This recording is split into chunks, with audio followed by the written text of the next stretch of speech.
একাল এবং সেকাল, কাল নিয়ে অনেক কথা হয়েছে। পক্ষদল সেকালের পক্ষে যারা বলেছেন নিজেদেরকে বয়োবৃদ্ধ বয়স্ক ভেবেছেন, আর একালে যারা বলেছেন তারা একালের সারথি বলে নিজেদেরকে উপস্থাপন করেছেন। আমরা সহ বিচারক মণ্ডলী সম্মানিত যারা রয়েছেন, আপনারা সকলে যারা রয়েছেন, সকলকে তো একালেই দেখি। আমরা সকলেই একালের মানুষ। কাল হচ্ছে আমাদের একালে, সেকালটা কারো জন্য 50-55 বছর আগের, কারো জন্য 20 বছর আগের, কারো জন্য 30 বছর আগের। ফলে আমাদের প্রত্যেকেরই একালে যেমন আমরা বাঁচি, ঠিক তেমনিভাবে আমাদের প্রত্যেকেরই একটা সেকাল রয়েছে। আজকে আমরা একাল এবং সেকাল মিলিয়ে এই মানুষগুলো আগামীর জন্য কিভাবে পথ রচনা করব।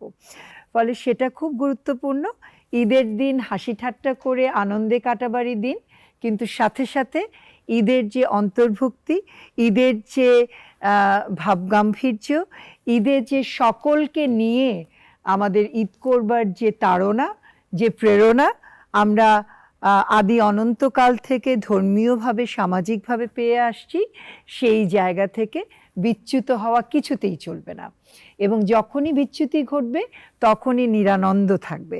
যখনই আমরা সকলকে নিয়ে আনন্দে থাকতে পারবো, তখনই আমাদের আনন্দ পূর্ণতা পাবে। দর্শক মণ্ডলী, এতক্ষণ আপনাদের হয়ে যে সম্মানিত বিচারক মণ্ডলী কঠিন কাজটা করেছেন বিচার কাজের, ওনাদের মধ্যে থেকে সম্মানিত ডক্টর মুশফিকুর রহমানকে অনুরোধ জানাচ্ছি কিছু বলবার জন্য।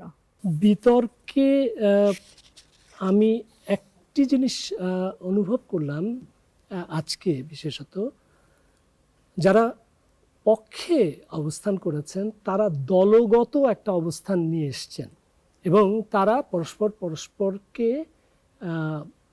একজন আরেকজনের বলে যাওয়া কথার পরের অংশটুকু বলার চেষ্টা করেছেন। অর্থাৎ তারা একটা দলগত উপস্থাপনায় এসছেন, যেটার খানিকটা ঘাটতি আমাদের মনে হয়েছে যারা বিপক্ষে ছিলেন তারা অনেকটাই ব্যক্তি হিসেবে বক্তব্য দিতে এসছেন, যেটা দলগত ঘাটতিটা খানিকটা হলেও চোখে পড়েছে।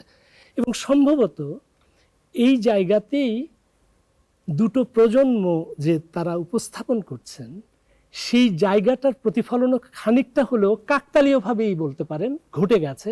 অর্থাৎ বর্তমান প্রজন্ম অনেক বেশি ব্যক্তি এবং তার যে ব্যবহার্য প্রযুক্তি সেটা কেন্দ্রিক, সে কারণে কিছুটা নিজের মধ্যেই আবদ্ধ, যেটা কিনা পূর্ববর্তী প্রজন্ম তাদের সময়ের কথা তারা যেভাবে বলেছেন সেরকমভাবে তারা দলবদ্ধ, এবং সেই দলবদ্ধ যে অবস্থান সেটা দলগতভাবে উপস্থাপন করার চেষ্টা করেছেন।